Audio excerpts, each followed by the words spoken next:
بسم اللہ الرحمن الرحیم۔ حضور صلی اللہ علیہ وسلم کا فرمان اور فرمانبردار بیوی کا واقعہ۔ ناظرین، اس طرح سے مدینہ شریف کا ایک واقعہ بتاتے ہیں جس کو سن کر آپ بھی حیران ہو جاؤ گے۔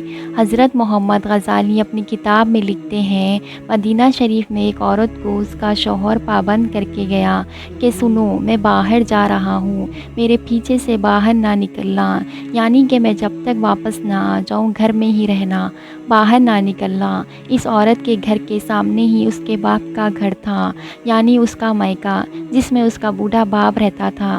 ایک دن اس کے باپ کے گھر سے پیغام آیا کہ تمہارا باپ بیمار ہے، آ کر اپنے باپ سے مل لو۔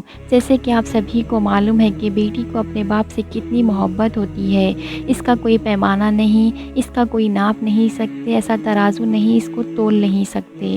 لیکن یہاں پر جیسے ہی بیٹی کے پاس پیغام آیا تمہارا باپ بیمار ہے، تو بیٹی کہنے لگی میں نہیں جا سکتی، کیونکہ میرا شوہر مجھ کو پابند کر کے گیا ہے، اور میرا شوہر پابند اس لیے کیا ہے کہ رسول صلی اللہ علیہ وسلم نے مجھے پابند کیا ہے۔ آپ نے فرمایا شوہر کی اجازت کے بغیر گھر سے باہر نہ نکلنا، اور مجھے اس وقت اس بات کی خبر ہی نہیں کہ میرا شوہر کس میدان میں جہاد کر رہا ہے۔ جاؤ پہلے اللہ کے رسول سے پوچھ کے آؤ، میرا باپ بیمار ہے، میں اپنے شوہر کی اجازت کے بغیر جاؤں یا نہ جاؤں۔ پھر اللہ کے نبی سے اس بارے میں سوال کیا گیا تو آپ نے فرمایا جا کر اس عورت سے کہہ دو کہ اگر شوہر کی اطاعت کرو گی تو اللہ تعالیٰ تمہیں بہتر جزا عطا فرمائے گا۔ خیر 2 دن کے بعد پھر سے خبر آئی تمہارا باپ بہت زیادہ بیمار ہے، آ کر اپنے باپ سے مل لو۔ عورت نے پھر اللہ کے نبی سے پتہ کیا تو آپ نے پھر فرمایا جا کر اس عورت سے کہہ دو اگر تم شوہر کی اطاعت کرو گی تو اللہ تمہیں بہتر جزا عطا فرمائے گا۔ اس کے بعد 4 دن گزرے کہ خبر آئی تمہارا باپ کا انتقال ہو گیا ہے، آ کر اپنے باپ کی آخری صورت کا دیدار کر لو۔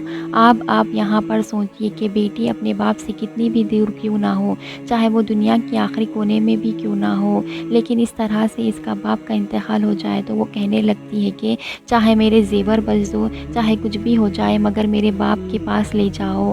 آپ دیکھیے یہاں پر سامنے ہی باپ کا انتقال ہو گیا ہے، مگر یہ عورت اپنے شوہر کی اجازت کے بغیر اپنے باپ کی آخری صورت دیکھنے کے لیے بھی نہیں جا رہی ہے۔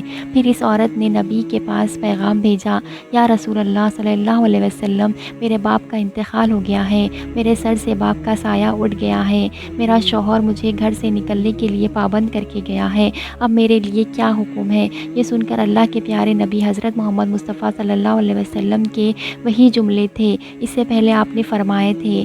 آپ نے فرمایا اس عورت سے کہہ دو اگر اپنے شوہر کی اطاعت کرو گی تو اللہ تعالیٰ بہتر جزا عطا فرمائے گے۔ ناظرین، یہ ہے اللہ کے رسولوں کو ماننے والی عورت۔